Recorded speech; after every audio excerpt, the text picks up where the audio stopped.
तो आज का जो बेसिकली क्लास है इलेक्ट्रिसिटी, पिछले वाले क्लास में आपको मैंने सिलेबस समझाया ही था। तो आज हम लोग करंट इलेक्ट्रिसिटी की बात करेंगे। करंट इलेक्ट्रिसिटी में सबसे पहले हम लोग बात करेंगे है तो electricity is the most convenient form of energy. ये एनर्जी का मोस्ट कन्वीनियंट फॉर्म है। क्यों है भाई? क्योंकि आज के समय में है ना, you can't go without electricity, है कि नहीं। आपके जितने अप्लायंसेस है, आप देखो तो जिंदगी में एक बच्चे का जन्म से लेकर के इंसान के मरने तक का हर जगह इलेक्ट्रिसिटी का है भाई, है कि नहीं। चार्ज की बात करते हैं। सबसे पहले हमारा टॉपिक इसमें क्या आएगा करंट इलेक्ट्रिसिटी में? चार्ज। ओके, तो चार्ज के बारे में अगर हम लोग बात करें तो charge is fundamental property of matter. ये वर्ड याद रखना, फंडामेंटल।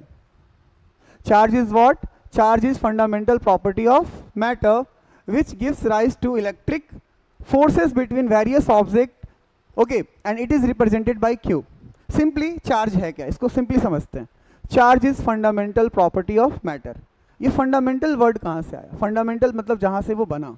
कोई भी मैटर किससे बनता है? इलेक्ट्रॉन, प्रोटॉन, न्यूट्रॉन, है कि नहीं, सब एटॉमिक पार्टिकल्स। अगर मान लो कि यहाँ पे क्या है, एक बॉडी है ना, यहाँ पे क्या है, एक बॉडी। कोई बॉडी हो सकता है, न्यूट्रल बॉडी है। आप क्या पढ़े हो कि न्यूट्रल बॉडी में जितना प्रोटॉन होता है उतना ही क्या होता है, इलेक्ट्रॉन। देखो ना, इसमें 3 प्लस है, माना कि 3 प्रोटॉन है, और 3 माइनस है, मतलब क्या है कि 3 इलेक्ट्रॉन है। अभी इसको हम लोग क्या कहेंगे? इसको अभी हम लोग कहेंगे न्यूट्रल बॉडी, है कि नहीं। अगर मान लो कि हमने इसमें कोई प्रोसेस किया, लाइक हमने इसमें फ्रिक्शन करा दिया, कंडक्शन करा दिया, कुछ भी करा करके हमने से क्या किया, इसमें से एक इलेक्ट्रॉन इसका हमने लॉस कर दिया, एक इलेक्ट्रॉन हमने इसमें से बाहर निकाल दिया। अब इसमें से जैसे ही इसका एक इलेक्ट्रॉन बाहर निकल जाएगा,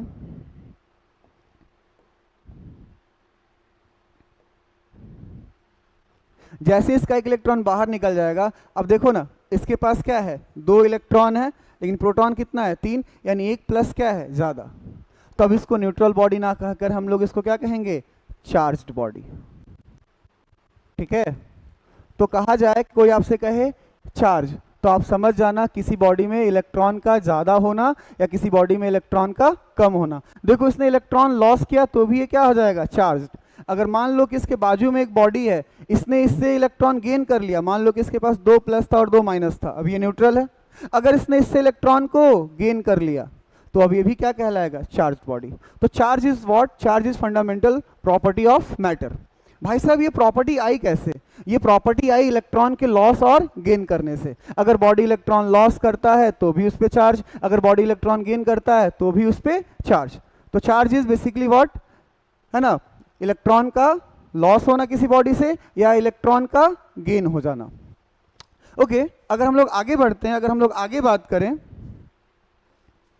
आगे हम लोग क्या देखते हैं कि चार्ज का काइंड। चार्ज को हम लोग 2 पार्ट में बांटते हैं, एक हो गया आपका पॉजिटिव चार्ज और एक हो गया आपका negative charge. Charge is what? Charge is fundamental property of matter. There are 2 kinds of charge, positive charge and negative charge. ठीक है, चलो, तो चार्ज जान गए। सीबीएसई बोर्ड एग्जाम में यहां से एक क्वेश्चन बनता है कि भाई चार्ज की प्रॉपर्टीज क्या है। चार्ज तो खुद एक प्रॉपर्टी है, तो भाई उसका क्या क्या कैरेक्टरिस्टिक्स है, तो देख लेते हैं। जैसा मैंने बताया आपको कि चार्ज कितने तरह का होता है, 2 तरह का, सॉरी, चार्ज आपका कितने तरह का होता है, 2 तरह का। तो एक आपका होगा पॉजिटिव चार्ज और एक आपका है निगेटिव चार्ज। तो प्रॉपर्टी क्या है? पहला प्रॉपर्टी कहता है like charges repel each other. Like charges मतलब सेम नेचर के जो चार्ज होते हैं वो एक दूसरे को क्या करते हैं, रिपेल करते हैं।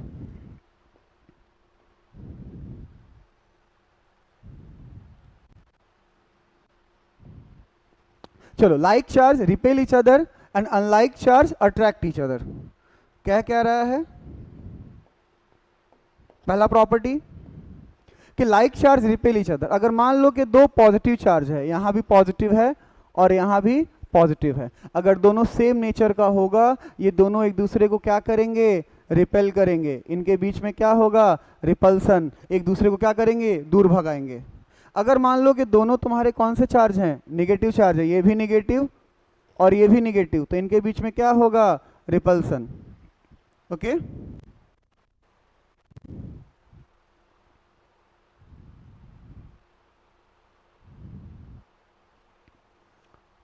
चलो देखते हैं यहाँ पे।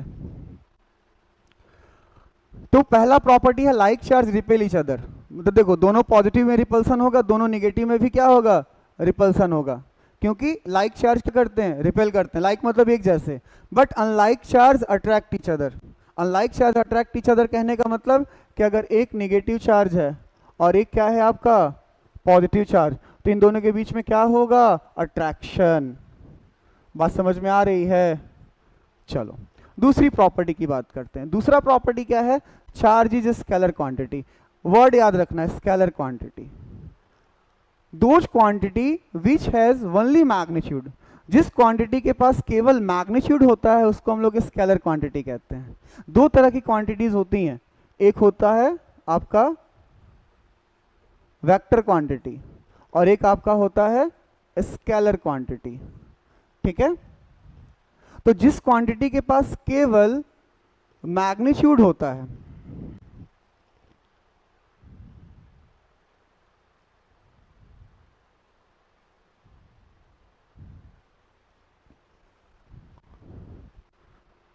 उधर अगर दिख नहीं रहा है तो उसको इधर लिख देता हूं मैं, इधर ज़्यादा नहीं, अगर आपका स्क्रीन में हो जा रहा है तो इधर अपन लिख लेते हैं, कोई दिक्कत नहीं है। तो अपन बात कर रहे थे स्केलर और वेक्टर के बारे में। ठीक है,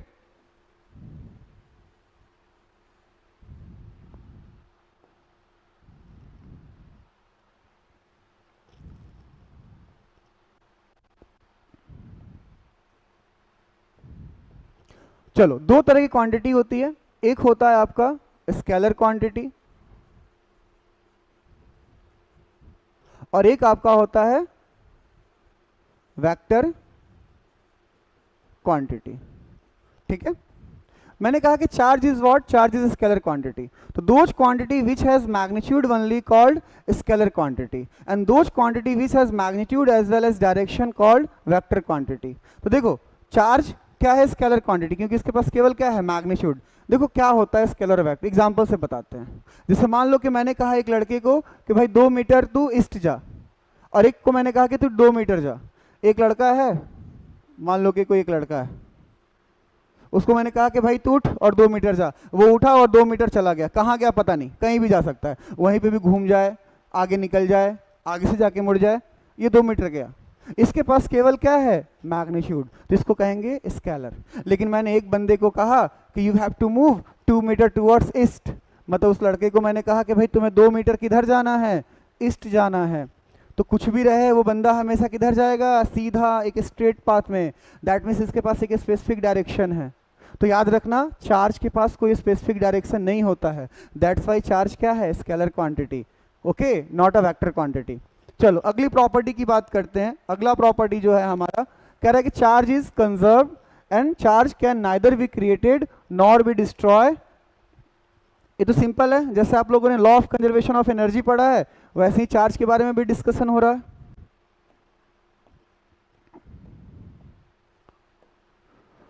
तो क्या कहता है, charge is conserve.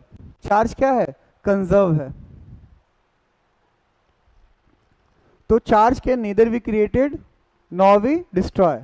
This property is known as conservation of charge. Okay, तो इस प्रॉपर्टी के बारे में हम लोग डिस्कस करते हैं कि ये प्रॉपर्टी क्या कहता है। तो चार्ज जो होता है वो कंजर्व होता है। कहने का मतलब क्या है, जैसे मान लो सिंपल सा कॉन्सेप्ट है, ये 2 बॉडी है, ठीक है, इसके पास 2 प्रोटॉन और 2 इलेक्ट्रॉन है, ये भी न्यूट्रल है। इस बॉडी के पास क्या है, 3 प्रोटॉन और 3 न्यूट्रॉन, ये भी न्यूट्रल है। 2 बॉडी हमने ले लिया, ठीक है, एक आइसोलेटेड सिस्टम लिया। कह रहा है कि चार्ज इज कंजर्व। चार्ज क्या है, कंजर्व है। कहने का मतलब कि चार्ज ना ही क्रिएट होता है ना ही डिस्ट्रॉय होता है, ये ट्रांसफॉर्म होता है। कहने का मतलब कि यहाँ से इस बॉडी को चार्ज करना है, इस बॉडी को भी चार्ज करना है। बॉडी को कोई कहे कि बॉडी को चार्ज करना है, मतलब या तो उसको इलेक्ट्रॉन दे देना है या तो उसमें से इलेक्ट्रॉन निकाल लेना है। अब देखो ना, हमको इस दोनों बॉडी को चार्ज करना है, तो हम क्या करेंगे, इसमें से एक इलेक्ट्रॉन निकाल करके हमने क्या किया, इसको दे दिया। और जैसे हम इलेक्ट्रॉन निकाल करके उसको दे देंगे तो यहाँ पे क्या हो जाएगा कि यहाँ पे एक इलेक्ट्रॉन कम हो गया, यहाँ पे इसने क्या किया, लॉस, और इसने क्या किया, गेन। अपन डिस्कस कर रहे हैं कंजर्वेशन के बारे में। मैंने कहा कि charge neither be created nor be destroy, charge ना ही क्रिएट होता है ना ही डिस्ट्रॉय होता है, ये क्या होता है, जस्ट ट्रांसफॉर्म होता है। देखो ना, यहाँ से एक इलेक्ट्रॉन इसने लॉस किया, इसने एक इलेक्ट्रॉन लॉस किया तो इसने एक ही गेन किया, मतलब टोटल सिस्टम का चार्ज देखो तो बराबर ही है, टोटल इलेक्ट्रॉन और प्रोटॉन क्या है, बराबर ही है। ऐसा नहीं होगा कि एक इलेक्ट्रॉन लॉस करेगा ये 2-3 गेन कर लेगा, ऐसा नहीं होगा कि इसने 2 लॉस किया और इसने क्या किया, एक भी गेन नहीं किया, मतलब जितना ये लॉस करेगा उतना ये गेन करेगा, and this is called conservation. तो चार्ज आपका जो होता है वो कंजर्व होता है। ऐसा नहीं है कि अगर आपके सिस्टम में चार्ज है तो वो लॉस कर जाएगा या कहीं से एक्स्ट्रा चार्जेस उसमें आ जाएंगी, नहीं, जितना चार्ज था वो हमेशा कंजर्व होगा, मतलब एक जितना लॉस करेगा दूसरा उतना गेन करेगा। चलो आगे बढ़ते हैं, अगर समझ में आ गया तो, अगर दिक्कत होगा तो आप पूछ लेना जो पॉइंट समझ में नहीं आए। ओके, अभी क्या है कि मैं खुद सीख रहा हूँ पैनल पे पढ़ाना, तो थोड़ा बहुत प्रॉब्लम्स आएंगी, तो थोड़ा आपकी भी सपोर्ट की ज़रूरत है। Okay, charges are additive in nature, charges जो होते हैं वो एडिटिव नेचर के होते हैं। इसका मतलब क्या होता है, charges are additive in nature, मतलब किसी बॉडी पे अगर चार्ज डिस्ट्रीब्यूटेड है, जगह जगह जगह जगह कुछ चार्ज दिए हुए हैं, तो उसका जो टोटल चार्ज क्या होगा उस सबको हम लोग क्या करेंगे, जोड़ देंगे, क्योंकि charges are what, additive in nature. जैसे देखो यहाँ पे एक मेटालिक प्लेट है, इस पे यहाँ पे चार्ज कौन है, Q1, यहाँ पे कुछ चार्ज कितना है, Q2, यहाँ पे चार्ज कितना है, Q3। तो बोलेगा बताओ इस कंडक्टर पे टोटल चार्ज कितना है, तो आप क्या बताओगे कि सर एक प्रॉपर्टी होता है, उस प्रॉपर्टी का नाम क्या है कि charges are additive in nature. तो इस बॉडी पे टोटल चार्ज कितना है, सबको क्या करेंगे मेरे भाई, जोड़ देंगे, तो Q1 plus Q2 plus Q3, तो ये हो गया हमारा ये प्रॉपर्टी। एग्जाम्पल देख लो, इसमें मैंने क्वेश्चन भी दिया है, लास्ट में क्वेश्चन जरूर कराऊंगा, सेशन के लास्ट में जुड़ना, क्योंकि वहां से आपको क्वेश्चंस मिलेगा करने को, ठीक है। देखो यहाँ पे मान लो कि यहाँ पे 2 कूलम चार्ज है, यहाँ पे -6 कूलम चार्ज है, और यहाँ पे 10 कूलम चार्ज है, ठीक है। अगर मान लो कि यहाँ पे 2 कूलम है, यहाँ पे 6 कूलम है, और यहाँ पे क्या है 10 कूलम है, तो नेट चार्ज कितना हो जाएगा, सबको क्या करेंगे, जोड़ देंगे, 2 + 10 - 6, तो ऐड करने पे कितना आ गया, 12 - 6 कितना बचा, 6 कूलम। तो ये हो गया तुम्हारा ये property, charges are additive in nature. अब हम लोग इसके आगे की बात करते हैं।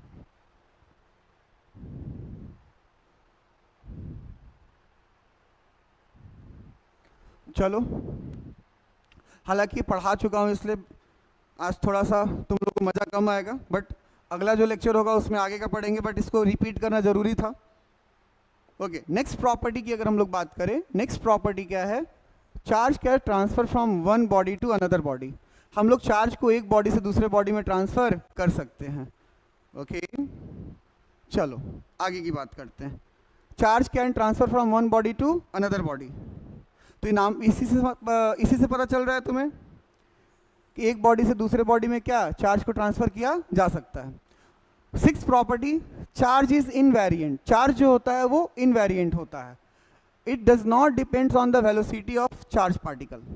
देखो इसका कहने का मतलब क्या है, ये प्रॉपर्टी क्यों है, जैसे मान लो कि यहाँ पे क्या है, एक मास है, तुमने कुछ मास लिया, अगर तुम इसको स्पीड ऑफ लाइट से फेंक दो 3 × 10⁸ मीटर पर सेकेंड, तो आइंस्टाइन की थ्योरी क्या कहती है कि अगर किसी मास को स्पीड ऑफ लाइट से फेंका जाएगा तो ये जो मास है ये किस में कन्वर्ट हो जाएगा, एनर्जी में।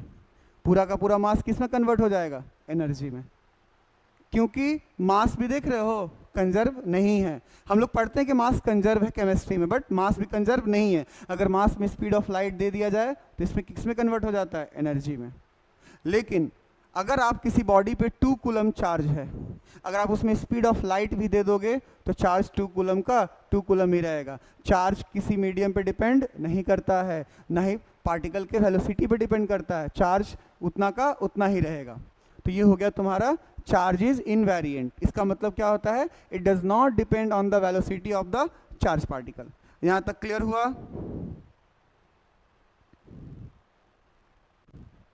चलिए मेरे भाई आगे बढ़ते हैं।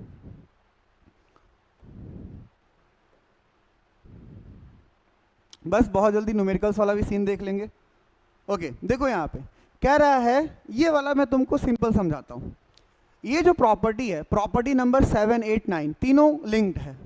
अगर तुम्हारा चार्ज रुका हुआ रहेगा, वो केवल क्या प्रोड्यूस करेगा? Electric field. इसको आप मान के चलोगे क्या है ये? चार्ज। अगर ये रुका हुआ रहेगा तो ये क्या प्रोड्यूस करेगा अपने आसपास? केवल इलेक्ट्रिक फील्ड। अब बोलोगे कि सर इलेक्ट्रिक फील्ड क्या होता है? जैसे मैग्नेटिक फील्ड होता है वैसे इलेक्ट्रिक फील्ड होता है। मैग्नेटिक फील्ड क्या होता है? तो मैग्नेट के चारों तरफ जो रीजन होता है जहाँ पे वो अपना क्या करता है? मैग्नेटिक फोर्स लगाता है। वैसे ही एक चार्ज के आसपास क्या होता है? Electric field. उसके आसपास कोई भी दूसरा चार्ज आएगा उसको क्या करेगा? खींच लेगा। आओ तुम्हें ऐसे समझाता हूँ।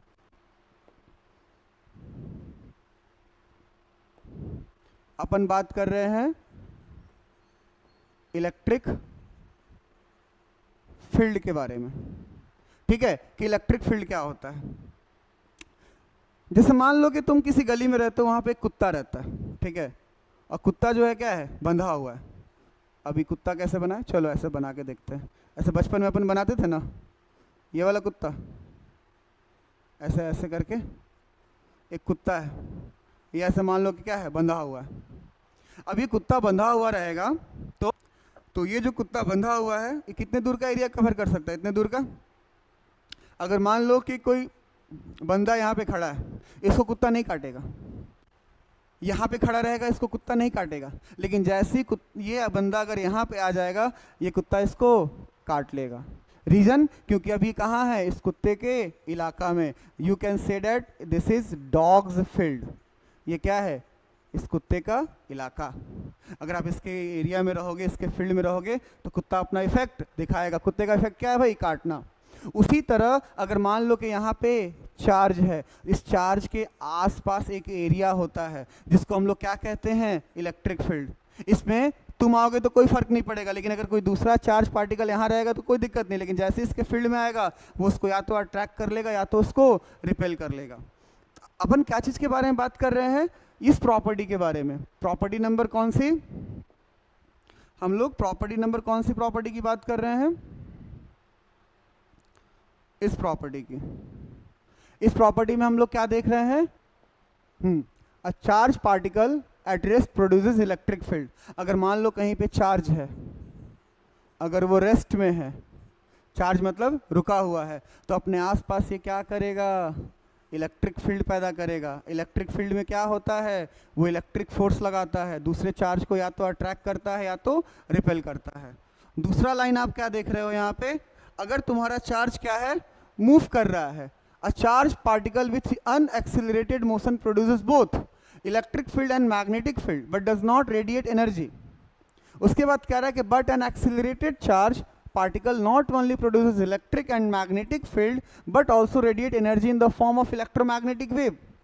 भाई इन तीनों का लिंकअप है। सिंपल ऐसे समझो, ये चार्ज रुका हुआ है, इसके आसपास क्या होगा? Electric field. अगर ये चार्ज कांस्टेंट मोशन से मूव करेगा, ये चार्ज क्या कर रहा है? ऐसे कांस्टेंट मोशन से मूव कर रहा है, ऐसे कांस्टेंट मोशन से मूव कर रहा है, एक्सेलरेशन नहीं है, तो इलेक्ट्रिक फील्ड के साथ साथ मैग्नेटिक फील्ड भी प्रोड्यूस करेगा। मतलब इसके आसपास इलेक्ट्रिक फील्ड भी होगा और मैग्नेट की तरह बिहेव करेगा। ये थोड़ा अपर क्लास का प्रॉपर्टी है बट आप समझ जाओगे। और तीसरा, अगर ये चार्ज वाइब्रेट करते हुए जाएगा तो इलेक्ट्रिक फील्ड मैग्नेटिक फील्ड तो प्रोड्यूस कर ही रहा था, जैसे ही वाइब्रेट करने लगेगा तो इसके आसपास क्या प्रोड्यूस होगा? एनर्जी। ये एनर्जी भी प्रोड्यूस करने लगेगा। आपके घर में जो इलेक्ट्रिकल एनर्जी हो किसकी वजह से आता है? उस चार्ज के एक्सेलरेशन की वजह से आता है। अपन क्या बात कर रहे थे? अगर चार्ज रेस्ट में है तो केवल इलेक्ट्रिक फील्ड।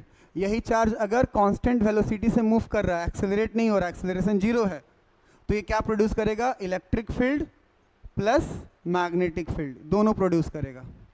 लेकिन अगर यही चार्ज एक्सेलरेट होने लगे, इसमें एक्सेलरेशन आ जाए, तो ये इलेक्ट्रिक फील्ड, मैग्नेटिक फील्ड और साथ में क्या रेडिएट करेगा? एनर्जी भी। समझ में आया? किस फॉर्म में? इलेक्ट्रोमैग्नेटिक वेव के फॉर्म में। तो सिंपली समझना है, ज़्यादा दिमाग पे प्रेशर नहीं डालना है। अभी तक हम लोग क्या पढ़े, एक बार शॉर्ट में समझते हैं। चार्ज के बारे में जाना, चार्ज का सिंबल क्या होता है? क्यू। चार्ज का SI यूनिट क्या होता है? कूलम। ठीक है, ओके। चार्ज क्या है? Fundamental property of matter. Charge की क्या होती है? बहुत सारी प्रॉपर्टी होती है, जिसमें से हम लोग बेसिकली क्या देखे थे कि लाइक चार्ज रिपेल करता है, अनलाइक चार्ज अट्रैक्ट करता है। चार्ज क्या है? Scalar quantity. अच्छा, charges are additive in nature, charge का जो नेचर होता है वो कैसा होता है, एडिटिव नेचर का होता है। अब आगे देखते हैं, इसके थोड़ा सा और रह गया है, फटाफट। ये जो प्रॉपर्टी है, one of the most important property in this section, this property is known as quantization of charge. तो भाई मेरे ये क्वांटाइजेशन वर्ड का मतलब क्या होता है, आओ जानते हैं। लास्ट में यहां तक छोड़ा था, ठीक है, बट ये समझना जरूरी है, बोर्ड एग्जाम में 1 मार्क्स का क्वेश्चन यहां से आता ही आता है। अपन बात करने वाले हैं क्वांटाइजेशन। अगर मान लो कि मैंने कहा कि चार्ज इज क्वांटाइज्ड, इसका मतलब होता है कि किसी बॉडी में कितना चार्ज है हम उसको कैलकुलेट कर सकते हैं। मान लो कि एक लड़के ने कहा कि सर आपके जेब में कुछ सिक्के हैं, एंड आपके जितने भी सिक्के हैं वो सब क्या है, क्वांटाइज्ड, मतलब मेरे जेब में जितने भी सिक्के हैं उसको हम लोग क्या कर सकते हैं, कैलकुलेट कर सकते हैं। बात समझ में आ रही है तुम्हें? उसी तरह चार्ज भी क्या है, क्वांटाइज्ड है। आओ इसको और अच्छे से समझते हैं।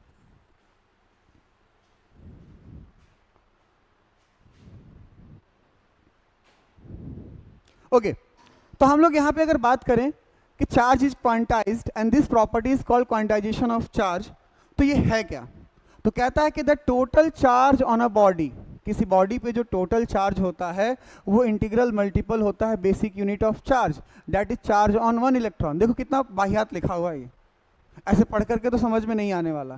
कैसे समझ में आएगा, ऐसे समझो। मैंने कहा कि किसी बॉडी पे कितना चार्ज, हम उसको क्या कर सकते हैं, कैलकुलेट। किसी बॉडी में चार्ज होना मतलब क्या, कितना वो इलेक्ट्रॉन लॉस किया, कितना वो इलेक्ट्रॉन गेन किया। एक एग्जांपल से बताते हैं। अच्छा, तुम्हें कुछ और भी चीज़ें जान लेनी है। एक इलेक्ट्रॉन पे कितना चार्ज होता है, बचपन से पढ़ते आ रहे हो, चार्ज ऑन 1 इलेक्ट्रॉन। एक इलेक्ट्रॉन पे कितना चार्ज होता है, याद रखना, -e। बोलोगे सर ये -e क्या है? देखो, E for electronic charge, E for electronic charge.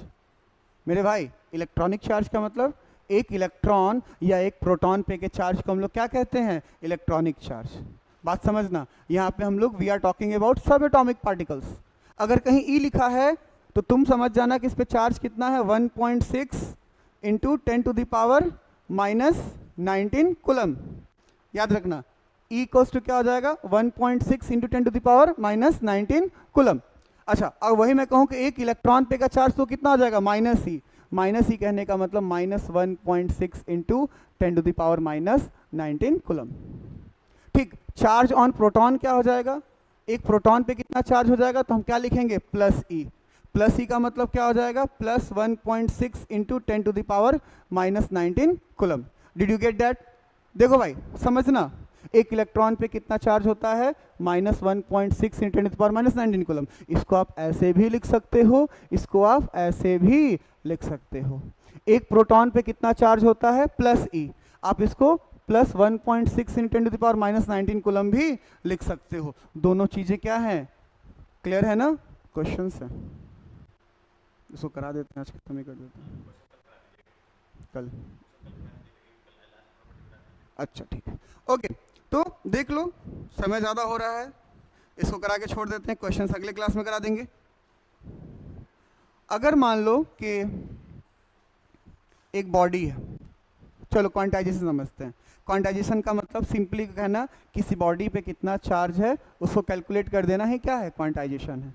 Quantization होता क्या है, कहता है क्वांटाइजेशन कि किसी बॉडी पे जो टोटल चार्ज होता है वो इंटीग्रल मल्टीपल होता है। अभी इसका क्या मतलब है, देखो इस बॉडी पे 4 प्लस है और 4 माइनस है। अभी कौन सा बॉडी है, न्यूट्रल बॉडी है, ठीक है।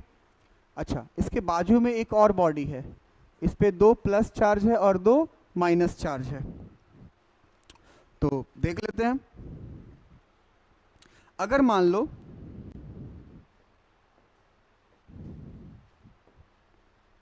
यहां से एक इलेक्ट्रॉन इसमें चला गया, इसने क्या किया, एक इलेक्ट्रॉन गेन कर लिया, तो ऑब्वियस है मेरे भाई यहां से क्या होगा, एक इलेक्ट्रॉन लॉस हो जाएगा। इस बॉडी पे टोटल चार्ज कितना है, तो देखो 1 2 3 4 प्रोटॉन है, तो क्या लिखेंगे, +4e। कितने इलेक्ट्रॉन है, 1 2 3, तो क्या लिखेंगे -3e, क्योंकि इलेक्ट्रॉन पे चार्ज क्या होता है माइनस, एक इलेक्ट्रॉन पे चार्ज क्या होता है प्लस ई, एक इलेक्ट्रॉन पे कितना चार्ज होता है -e, एक प्रोटॉन पे कितना होता है +e, यहाँ पे 4 प्रोटॉन है तो +4e, 3 इलेक्ट्रॉन है तो -3, कट के कितना आ गया 1e। अच्छा, इसने क्या किया, लॉस किया। देखो जो बॉडी इलेक्ट्रॉन लॉस करता है उस पर कैसा चार्ज आता है, प्लस चार्ज आता है। 1e का मतलब क्या हो जाएगा, 1 × 1.6 × 10⁻⁻19 कूलम। ई का मतलब क्या होता है, ई का मतलब होता है एक इलेक्ट्रॉन एक प्रोटॉन पे का चार्ज। ओके, इसने गेन किया, यहाँ का नेट चार्ज कितना हो जाएगा, तो देखो 2 प्रोटॉन है तो यहाँ पे क्या लिखेंगे +2e, और कितना इलेक्ट्रॉन है 1 2 3, तो यहाँ क्या लिखेंगे -3e। अब देखो 2e में से -3e जाएगा तो क्या बचेगा -1e।